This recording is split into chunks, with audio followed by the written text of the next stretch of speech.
别冲动！老子先杀了他！等一下，我是韩景女朋友。胡荣，你干什么？你过来！过来！过来！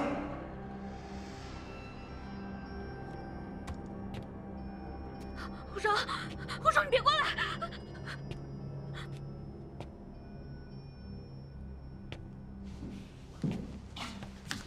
胡荣，胡荣，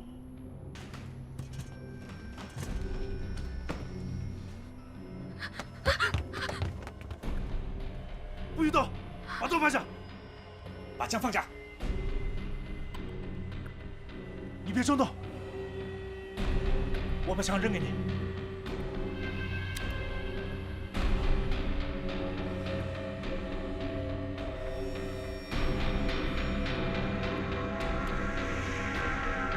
扔过来！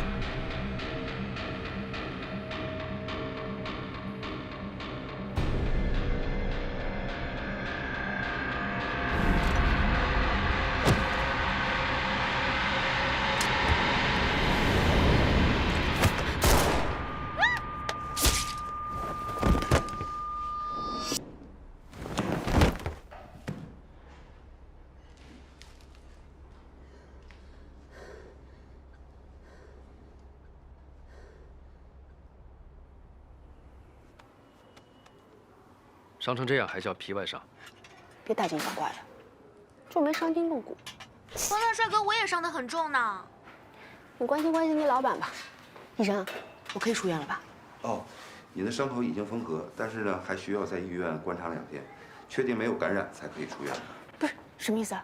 我还要住院啊？对，必须住院。我是警察，我怎么住院啊？刘总，病房在哪里？在8楼。你放下！光大帅哥，光大帅哥，还有我呢。刘子光，你放下了！刘子光，放下来！放下！这么多人呢，你看不见，放下来！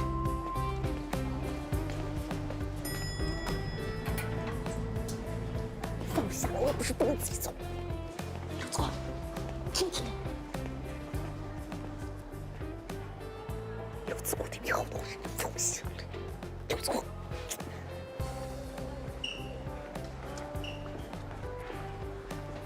掌门，掌门，弟子参见掌门和掌门夫人。你叫什么？他叫你掌门夫人。姐姐与我家掌门有了肌肤之亲，自然是掌门夫人。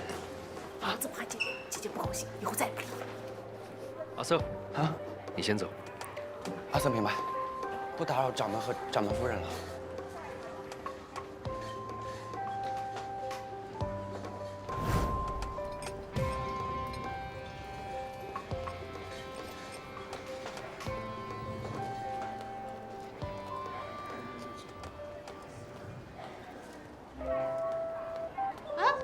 你去哪儿啊？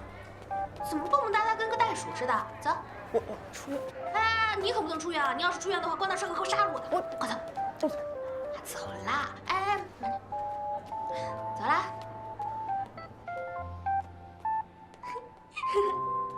笑什么笑？笑得好看，慢点啊。自己先坐。哎呀，从今天开始呢，我们就是病友了。这有2张床，你挑一张吧。不是，你最多就是个皮外伤，你住什么院啊？必须得住院啊！虽然我现在是皮外伤，但是你要是把我的光大帅哥给抢走了，那我就是内伤了。这算来算去，还是觉得看着你们俩最保险。我要换房间。没得换，就这个房间，医生说的。住院手续给你办好了，医生说你的伤口刚刚缝合完。光大帅哥来啦！就在这里住几天吧。我不住。你不住，我留下来陪你住几天。哎，这个想法好，我们3个人可以一起住。不过这个地方嘛……我住。那我先走了。哎，光大帅哥，我好不容易把他给逮回来了，你不就不表扬我一下啊？表扬你，这也算表扬？给你个任务，好好盯着他，不要离开他半步。包在我身上。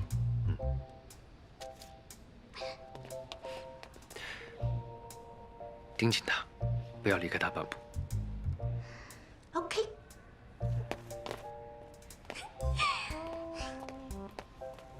选一个吧。选个头啊！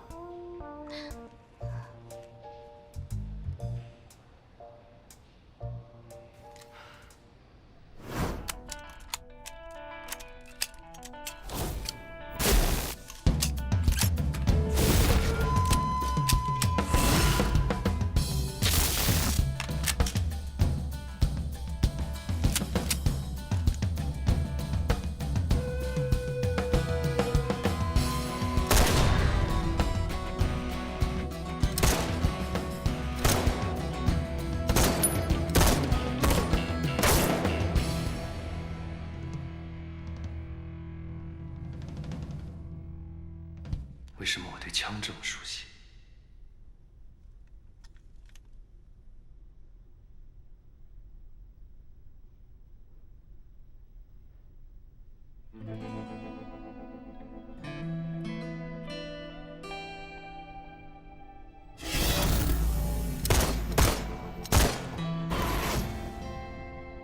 难道我真的杀过人？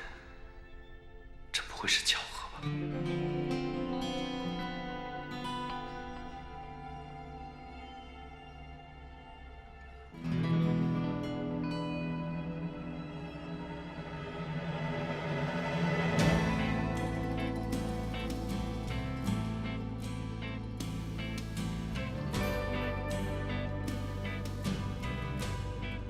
你是我看着长大的，你不管在哪儿，我可以担保你不会做坏事，这你放心。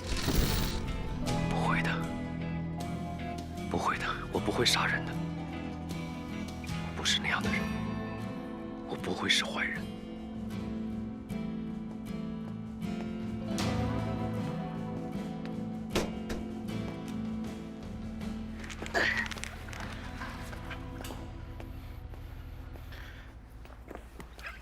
又坐这儿发呆，喝。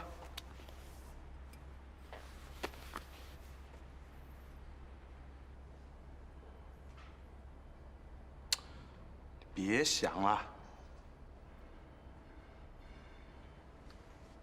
我怎么努力，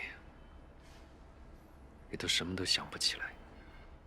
你说，如果我那8年真的干了一些不好的事情，你还会跟我做兄弟吗？ 什么不好的事儿？啊？怎么个不好法啊？杀人放火？你要真的杀人放火，公安早就把你逮起来了，你还能留到现在吗？再说了，胡警官查你查这么久，不也什么都没查出来吗？你别想了，我估计你那8年就是在外边瞎混，啊，什么名堂也没混出来。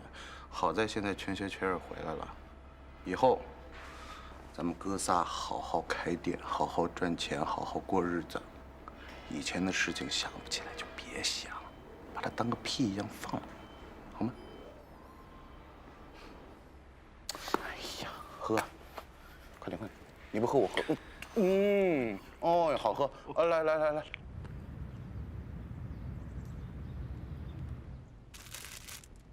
2个毒贩，一个当场死亡，另一个被捕。 根据 DNA 检测，死的人叫李葛，外号胖子，29岁。我已经派人去调查他身边的人。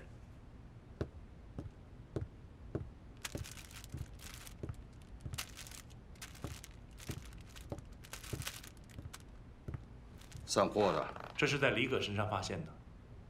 根据我们的鉴定，是软性药物。一定要找到他们的上线。是。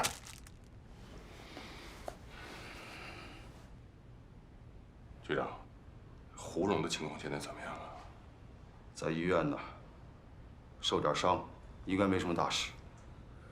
要我说呀，等他伤好以后，干脆离开刑警队算了。我也是这个意思。局长，我担心他自己不同意。不同意也得同意，无论如何他不能出事。让我离开刑警队，为什么？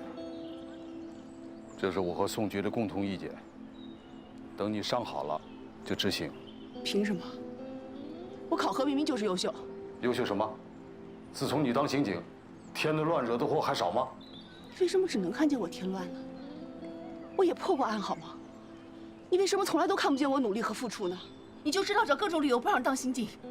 蓉，就算你不听爸爸的话，也该为妈妈想想是不是啊？你看看你这腿又受伤了，妈妈能放心吗？啊，这段日子，妈是一个好觉都没睡过。爸爸不也当警察当了一辈子吗？不也就过来了吗？为什么我不行啊？因为你不是我，你根本也干不好。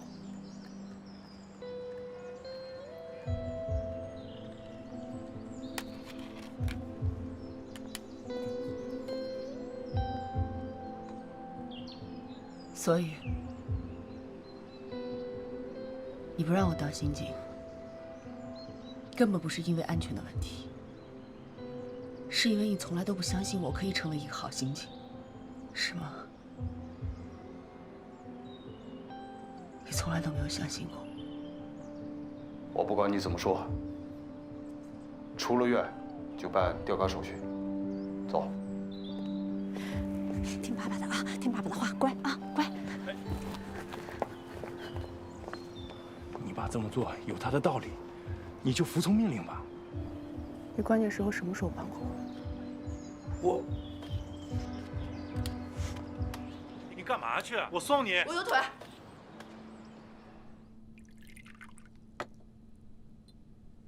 聂总，死的人叫李葛，正在跟我的下线八子交易。那个叫八子的知道多少？他知道的并不多，但他身上有我们的天使。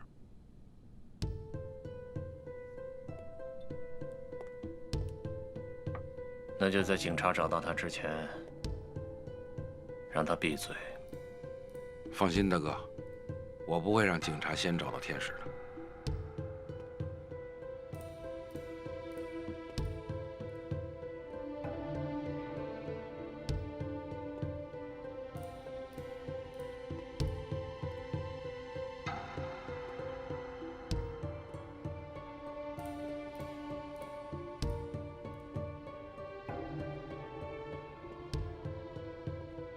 我问你，你跟李葛到底什么关系？我们是朋友。朋友？对，朋友。那天你们去地地道道干什么？吃串儿。吃串儿还带枪啊？枪怎么来的？我真不知道，枪是李葛的，李葛给我的，我不知道，不知道的。现在我们已经在李葛身上查出了毒品，你给我老实交代。好吧，我其实是李葛的小弟，李葛一直在贩毒，但是我第一次跟李葛干这事儿，然后那天我们就在地地道道进行交易，后来交易完成后，他李葛就看到你了，然后就寻求那事儿发生，别的我也不知道，不知道。你们那天晚上见的那个毒贩叫什么？不认识，我也第一次见，好像听李葛见面的时候叫他八子，对，他脸上有有一道特别对，爸，你说的都是真的吗？都是事实，都是事实。好，小赵，你们两个继续审问，审问完发笔录给我。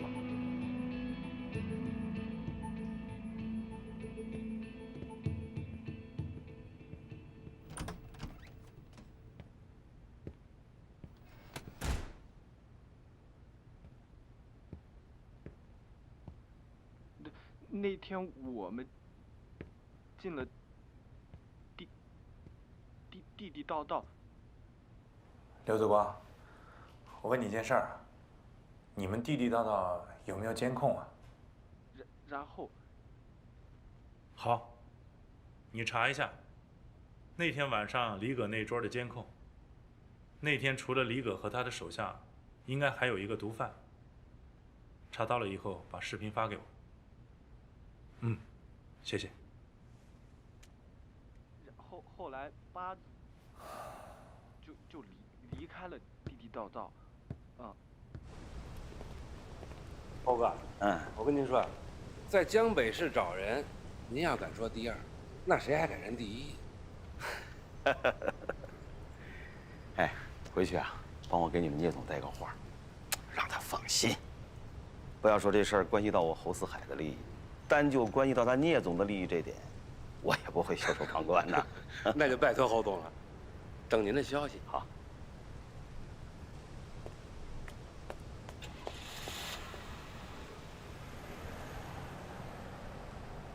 知道八子这个人？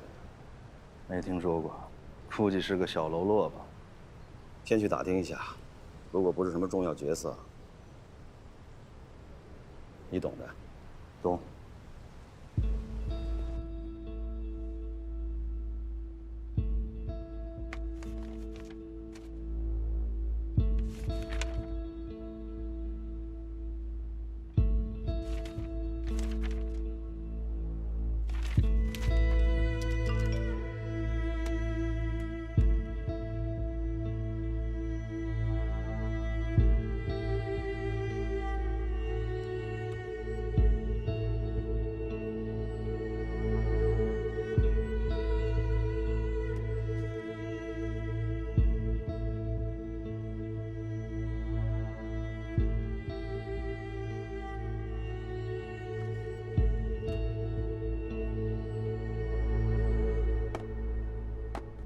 辛苦了啊，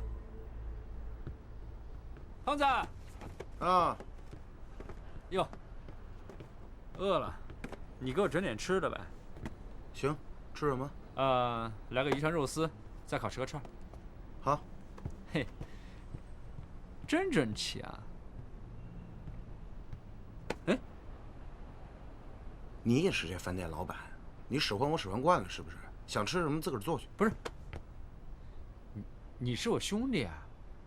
是，我是你兄弟，我又不是你妈。还有啊，还有几箱那个芒果干，还有虾夷扇贝，给我拿过来。不是你地主啊，饿着还让人干活。给，拿着。你别！光哥，你饿不饿？让胖子给你做点吃的。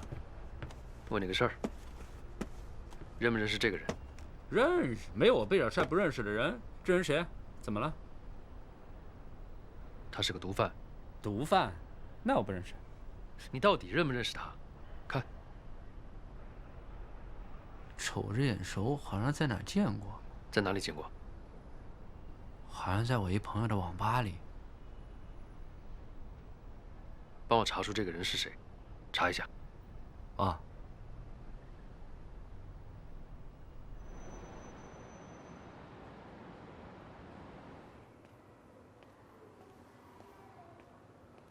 你一个人在这里干嘛？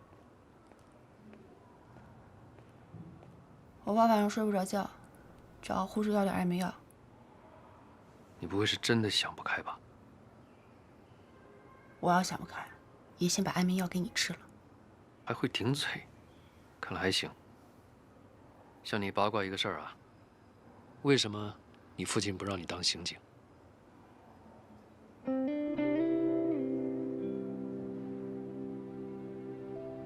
他觉得我做不好。那是气话，真正的原因是不想你有危险。你好，这是你的药。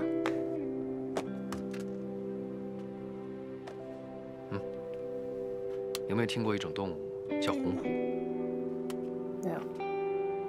在北美洲，有一种动物叫红狐。雄性的红狐在当爸爸之前呢，都是四处游荡，独来独往。但一旦当了爸爸之后，在雌性生育前后，他们会养活全家，直到小红狐慢慢长大，可以抵御危机之后，他们会藏身暗处，偷偷把捕回来的猎物放在小红狐身边，不让他们饿死。你跟我说这个什么意思？坐。当我爸爸离开我之后，我才知道，我每一顿的早餐，我的所有学费，我每一双鞋，都是我爸为我创造的。有时候爸爸呢，是个非常特殊的位置。也许他做的事情很多，但话却很少。如果你不向他表达你心里面的想法，他只会按照自己的方式对你好。到那时候，你们之间的矛盾就会越来越深。有什么事情，心平气和地去解决，千万不要学我。等我爸爸离开之后，才知道后悔。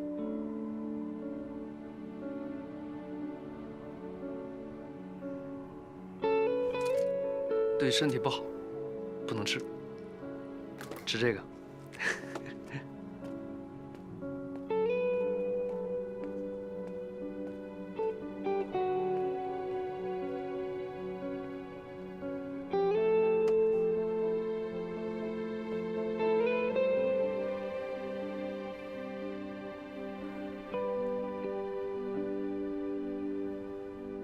所以说这2年，本市的毒品交易有上升趋势，省厅命令我们一定要严查严打。情况就是这样，任务艰巨，同志们要做好打硬仗的准备。散会。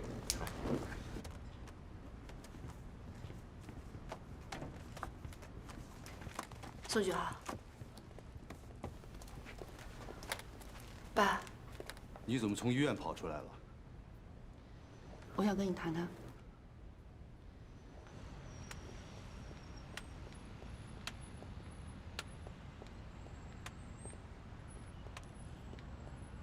爸，你还记得我入职的第1天，在这里宣誓的时候吗？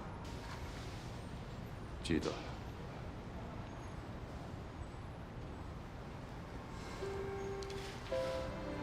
我志愿成为一名中华人民共和国人民警察。我保证忠于中国共产党，忠于祖国，忠于人民，忠于法律，服从命令，听从指挥，严守纪律，保守秘密，秉公执法，清正廉洁，恪尽职守，不怕牺牲，全心全意为人民服务。我愿献身于崇高的人民公安事业，为实现自己的誓言而努力奋斗。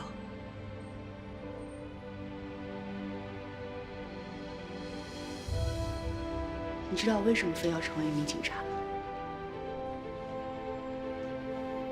因为你。小的时候，每次放学，我都看到别人的爸爸妈妈一起来接他们回家，只有我，你从来没接过我放学回家，只有妈妈。我好羡慕同学们。直到后来，我在电视上看到你抓坏人的消息，我知道你是警察，是英雄。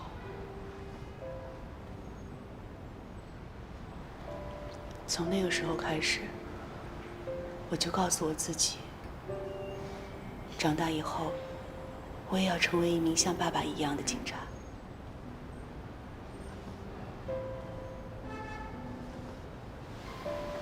我希望你为我骄傲，傻丫头，你一直都是爸爸的骄傲。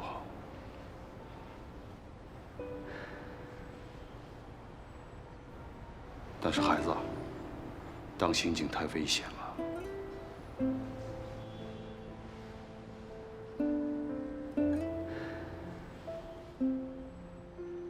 蓉蓉，我的一个战友，也是爸爸最好的朋友。他爱人生产的时候，他正好在边境上追捕毒贩。可就在那一天，他的爱人难产去世了。他知道了，但不能回来，连自己爱人最后一面都没见上。谁家遇到这种事，谁受得了？但是为了完成任务，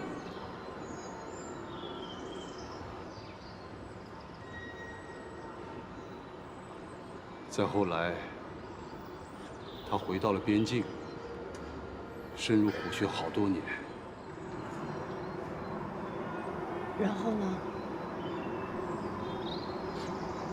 他牺牲了。失踪了。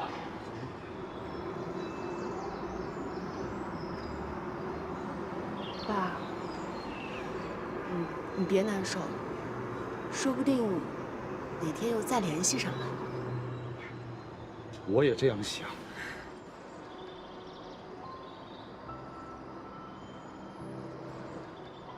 蓉蓉，爸爸和妈妈就你这一个女儿，我们不愿意你去冒险。知道。可是爸，如果没有这些警察愿意去冒险，咱们怎么过上今天的日子啊？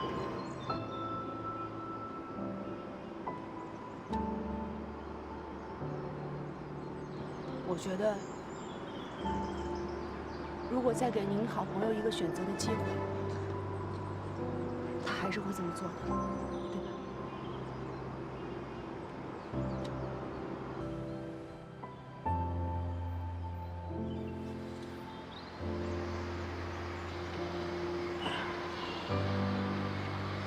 我长大了，有了自己的理想，自己的人生。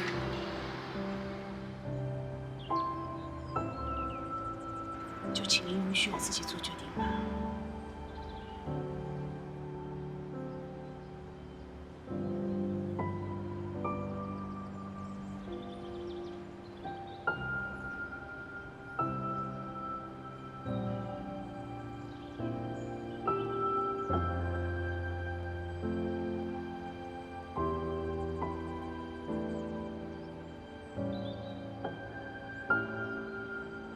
对对，拍拍，哎，看，像这样，好，像这样啊，好，来，蓉蓉，你来，你来，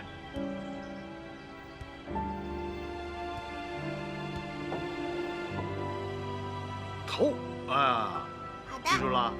记住了。来，孩子。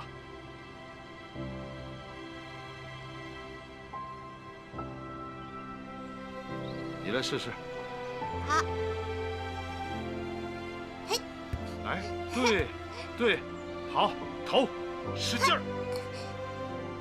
哎呀，太棒了，蓉蓉！太棒了，蓉蓉！还要来。再来。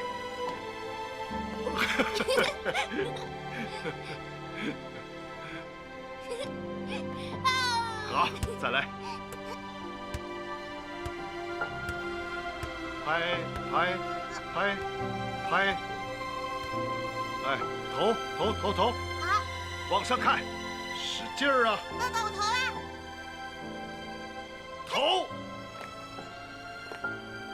头，了。好，太棒了，蓉蓉太棒了！你看，爸爸给你投一个啊，你看啊。哎，快去捡回来。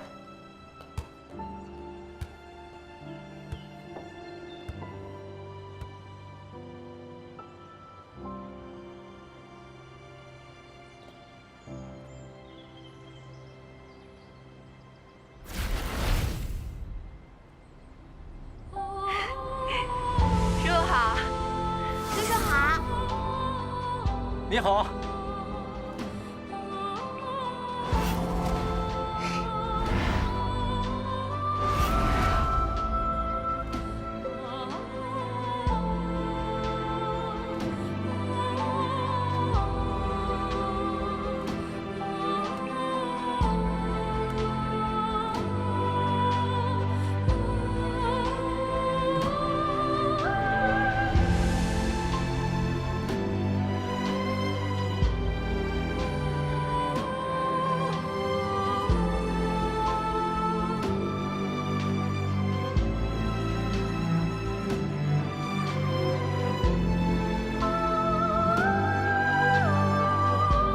真武啊，我和你都是蓉蓉的爸爸，现在你不在，我该怎么回答咱们的女儿呢？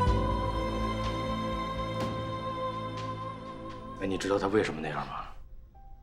随我。有其父，必有其女。警察多了，坏人少了，这世界不就干净了？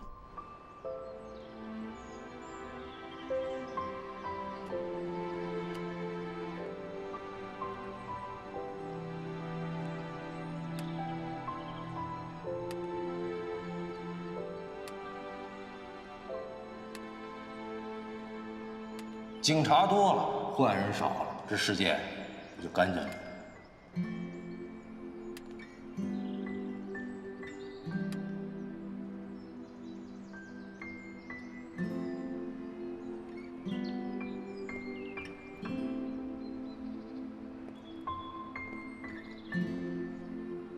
蓉蓉，做你该做的事情吧。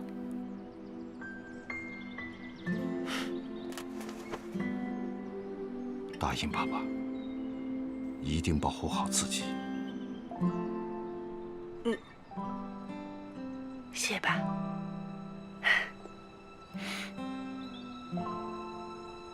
走吧，回医院老老实实待着，不把伤养好了，怎么去执行任务？遵命，走。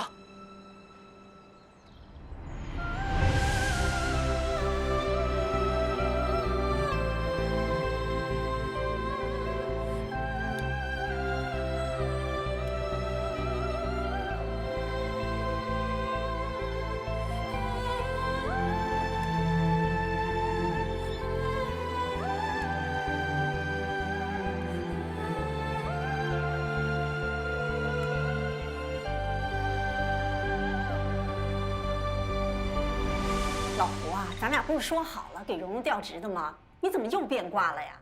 啊！去，你先别吃，你把话给我说清楚了。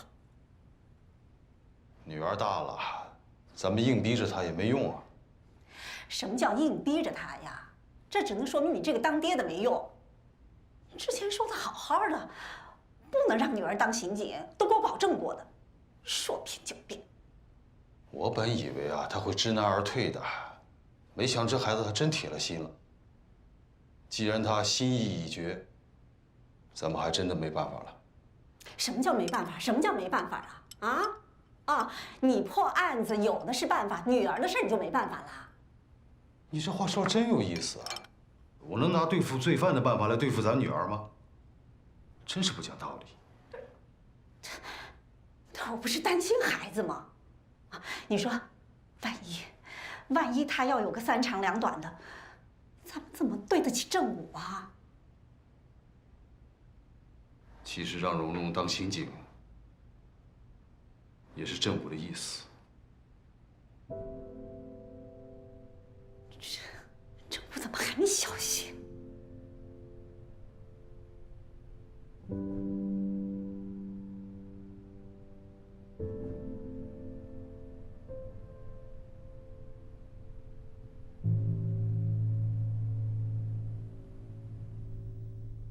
哦，对了，我想起来了，我在金豪酒吧，好像听一个叫阿郎的调酒师提起过八子。对，他说他和八子是特别好的哥们儿，真的。我说的都是事实。别玩了。没玩，办正事儿呢。我正在帮光哥找人。找谁啊？八子。也行，找着了。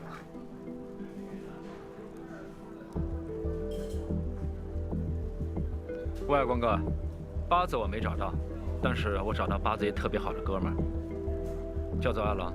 他们老在一块玩一个游戏叫《千年幽记》，八子在游戏里的名字叫八神，阿郎在金豪酒吧上班。你只要找到阿郎，就能找到八子。一会儿我把酒吧的地址发给你。哎呦喂，哈哈哈！哎呦，我的亲姐姐，是什么风把您给吹来了？哎呀，你侯老弟在江北可是叱咤风云的人物，我这个当姐的就是前来沾沾老弟的光。哎呦，姐姐你真是抬举弟弟我。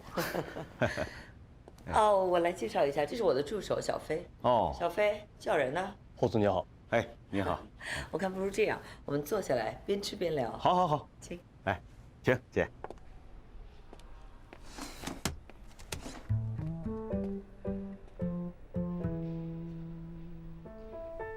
喝一瓶就这样了。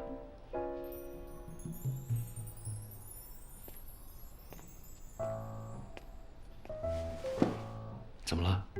玩游戏玩输了，心情不好是吗？你注册一个游戏，特别好玩。我不爱玩游戏。我跟你说，这个游戏你肯定会喜欢玩。说了我不爱玩。八子在玩这个游戏。他的网名叫八神，所以说我去注册这个游戏，然后我就能知道他的 IP 地址，我就知道他在哪，是不是？那你怎么查到的？非法手段。你真有非法手段啊！我就说你不是。能不能相信我一次？那你说实话。小时候有个当网管的朋友。知道八神，就是八子，特别喜欢玩这个游戏。谢了。啊？谢谢。不用客气。好好发挥你的小宇宙，我去喝酒。哎，你还没跟我说游戏叫什么名字啊？千年幽静。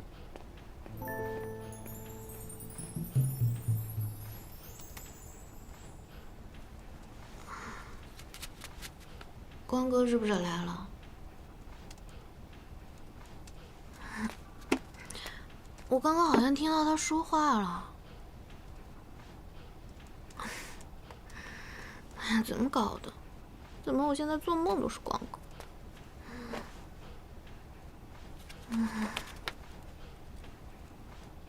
我可求你。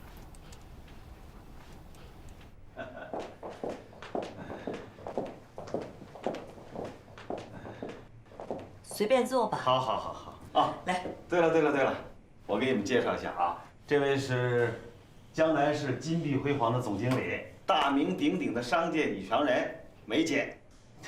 梅姐好，这是我两个自家兄弟。哦，那都不是外人，一起吧，请坐。好，坐吧，坐吧，坐吧。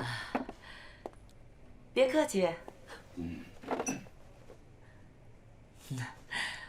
我说侯老弟啊，最近江湖上关于你的传闻很多呀，我也不晓得是真是假。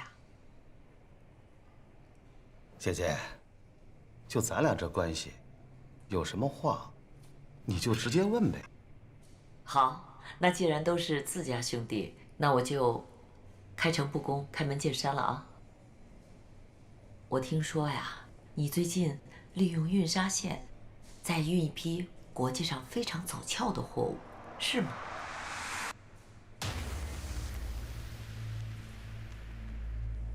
哎呀，你们用不着这么紧张，我只是想说，这么好的生意，别一个人做呀。有机会也让我们参参股，大家一起做嘛。姐姐，我走的这些货，那可不是一般的货呀。这生意我可不能随随便便的就拉人入伙呀。明白。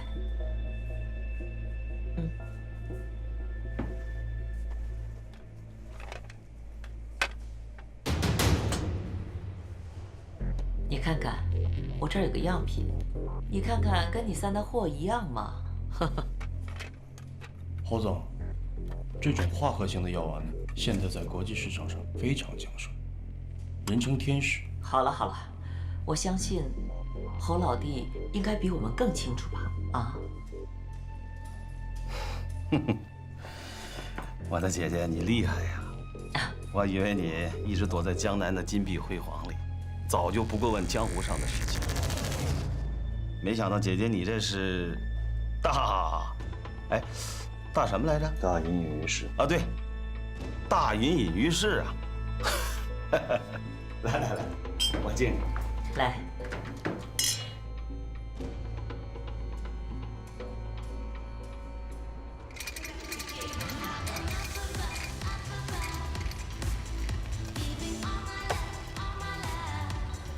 这么巧，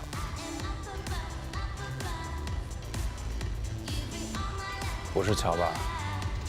我看是你在跟踪我。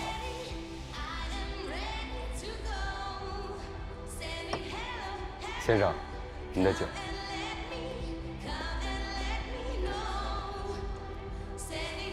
你在跟踪他？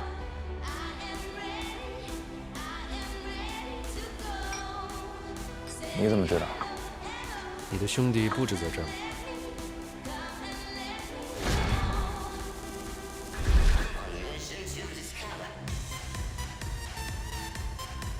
刘子光，你失忆这件事我相信，但是你失忆的这8年里，你绝对不简单。吴警官也一直帮我在调查，我也想知道我这8年究竟经历过什么。你还没回答我的问题呢，你怎么知道我在这儿？我也有兄弟。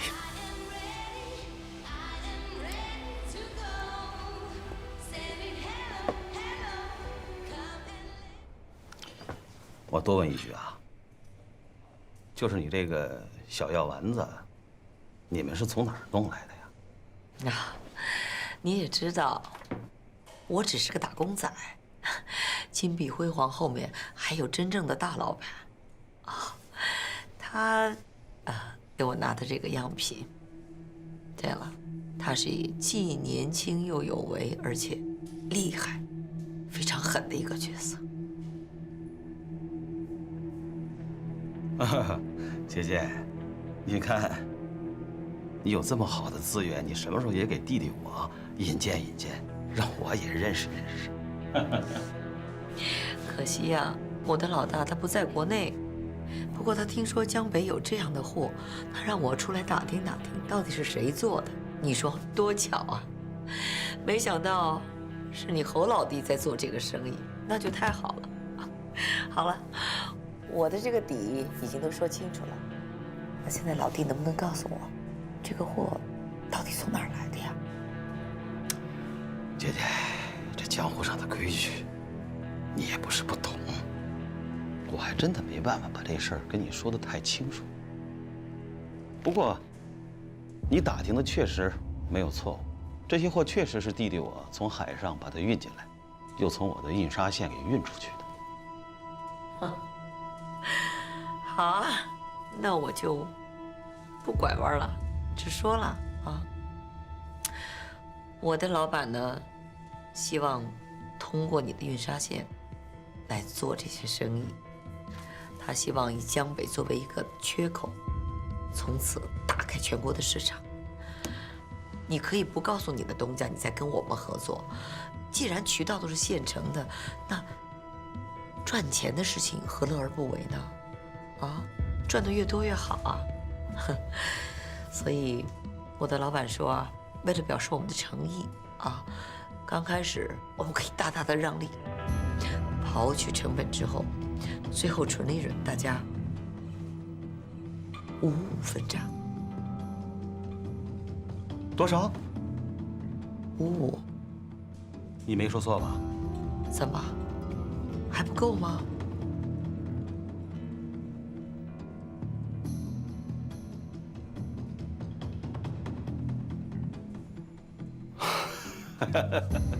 哎呦，姐姐，你今儿来你是来给我开财路的，是不是？姐姐，来我敬你，我敬你。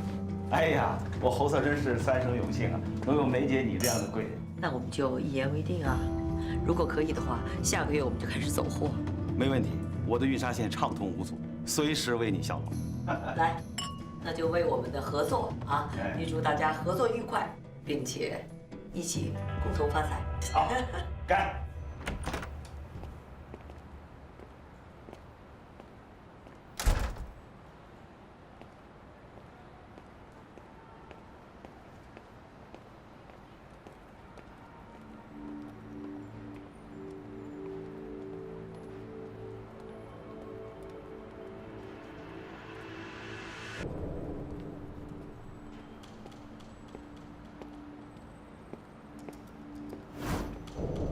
韩队，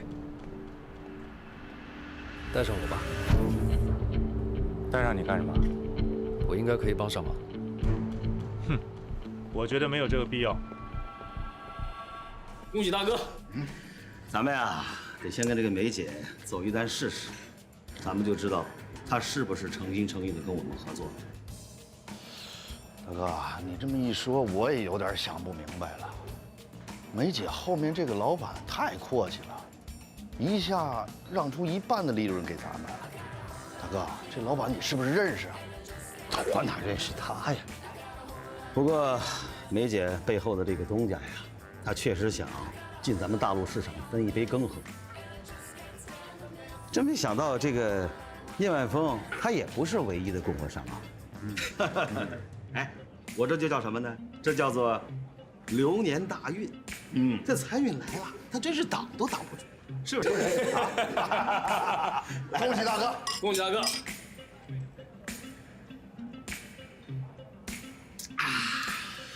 对了，大哥，我突然想起来了，八字那事儿，咱还给聂万峰办了吧？不管了，算了，你呢，去找找看，如果能找到的话，就给他办了。要是找不到的话，反正这个八字他也不是我的人，他爱死不死，是不是？明白。哎，你呀，明天帮我约一下聂万峰，我要和他谈谈。明白。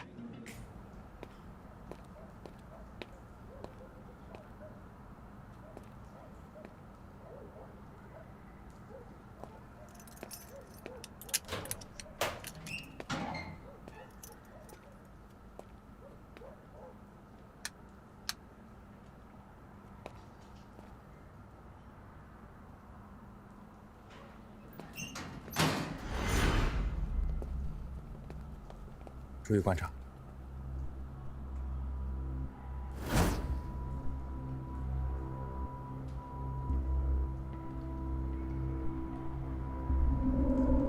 等我回来。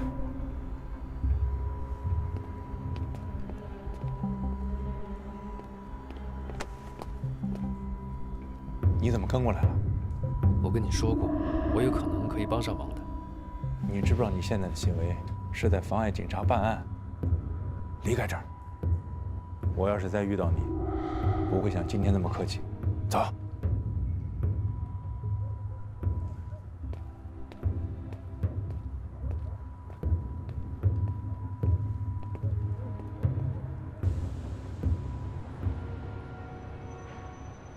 来来来，喝茶喝茶。还可以啊。是吧？怎么这么着急找我来，查到八字的下落了？哎，这事儿不着急。我今天找聂总来，是想和你谈生意的。生意？聂总，之前我就跟你说过，我帮你销货，真的是不容易呀。你看现在，又出了八字这档子事儿，风声又紧了。我现在真的是很难做呀。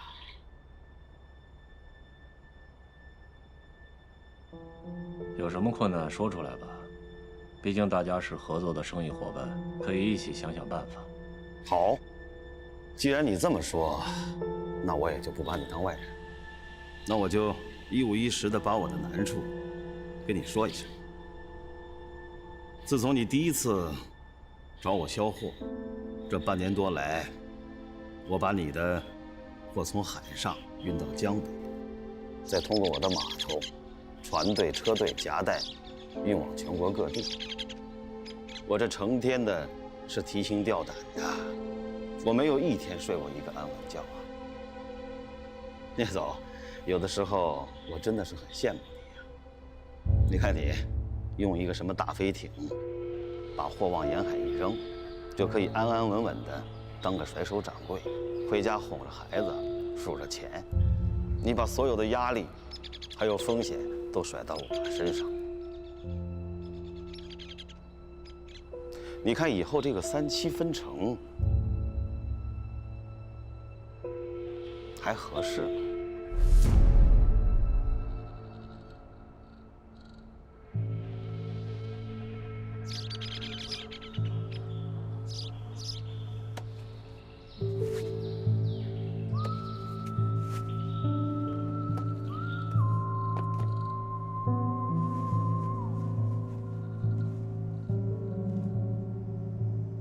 这个分成比例，我记得当初是咱们俩一块儿定下的规矩，对吧？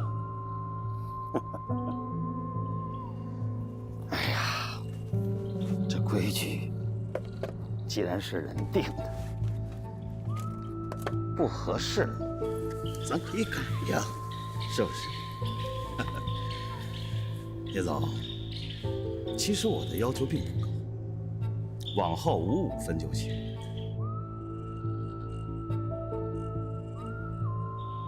聂总，其实我这个人做人很简单，我认为付出的越多，获得就应该越多。你只要答应这个数，以后咱们就是一家人。你的生意就是我的生意，你的风险就是我的风险。还有，那个叫八子的，手上有你的货吧？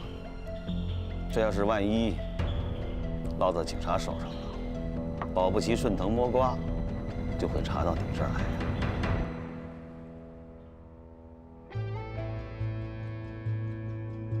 有这种想法，干嘛不早点说出来？何必之前费那么大的周折？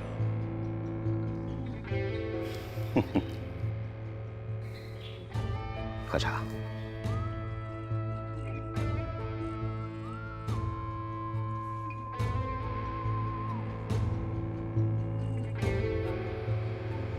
容嬷嬷，你看啊，现在这个油条也只有我们俩能吃了，你一根儿，我一根儿。你说你一天到晚在看什么呢？八子一直不上线，他朋友倒是聊得挺欢的。他成立了什么五毒教，一直不让我加入，加入还得经营他们的后台管理，又在这小事。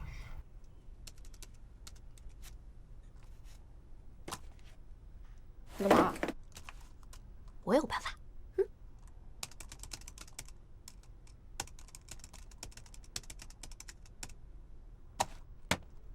搞定了。你怎么弄的？送了2000块的装备。哎，能用钱解决的问题，我干嘛要动脑子啊？谢谢你，谢谢你啊。这2个字从你嘴里说出来，还真好听。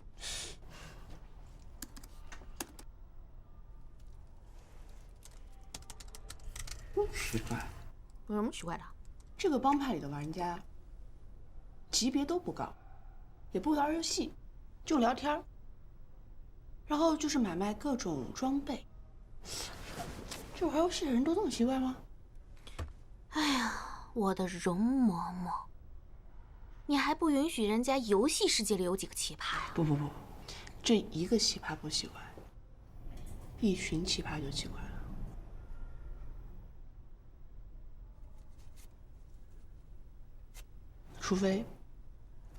除非他们根本就不是在玩游戏。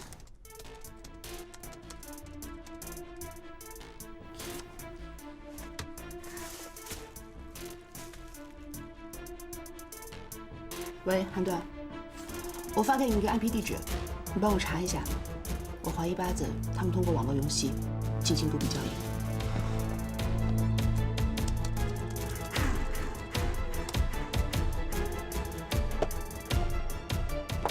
上线啊，八子，没货了。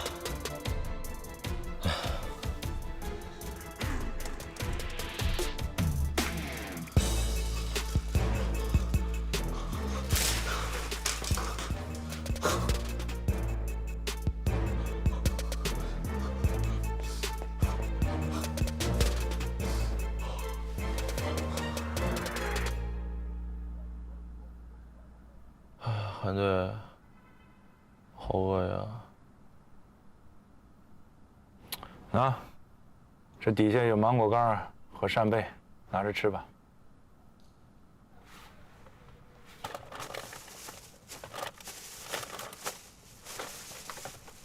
这么多呀？这都是平时给胡蓉准备的吧？你这我哪好意思拿呀？吃不吃啊？吃，饿死了。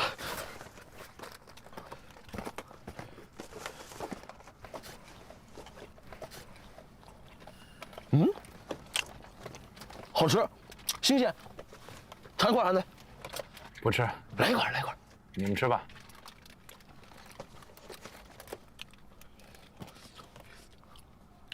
哎，行了行了，给我了，给我，给胡蓉留点儿，别回头韩队也没法交代，是不是啊？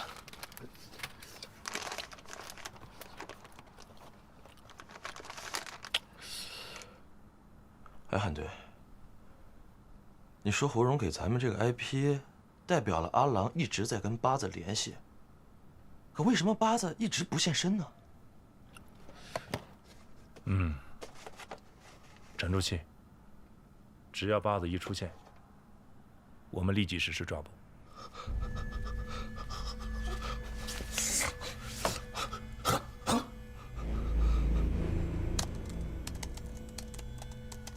上线啊！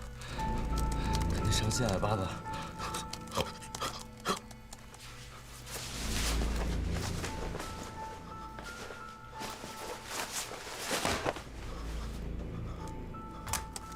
上线呀！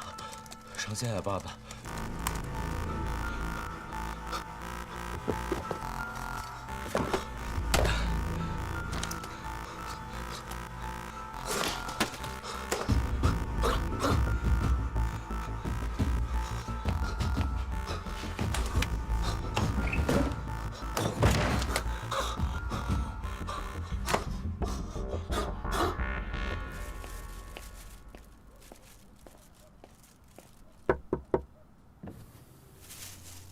你怎么又来了？我知道你们应该很辛苦了，还没有吃饭吧？来，吃点。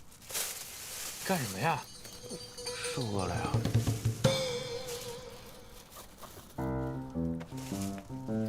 来，拿着。不用不用，我请你们吃了，辛苦了。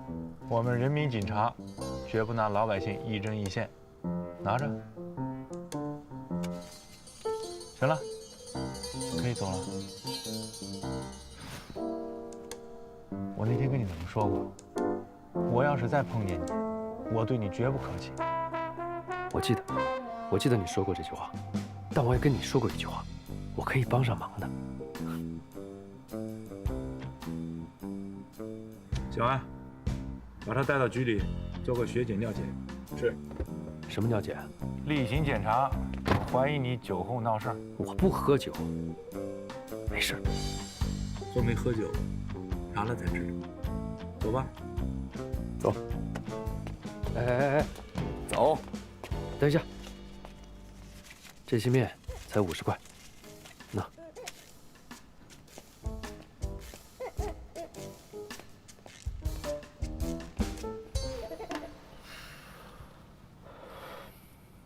韩队，咱们这么对刘子光，是不是有点过分啊？ 你不懂，我知道他是一片好心，但是他是普通老百姓，这里有危险，要是出了事儿，那怎么办？我这是在保护他。明白了，韩队。打起精神来。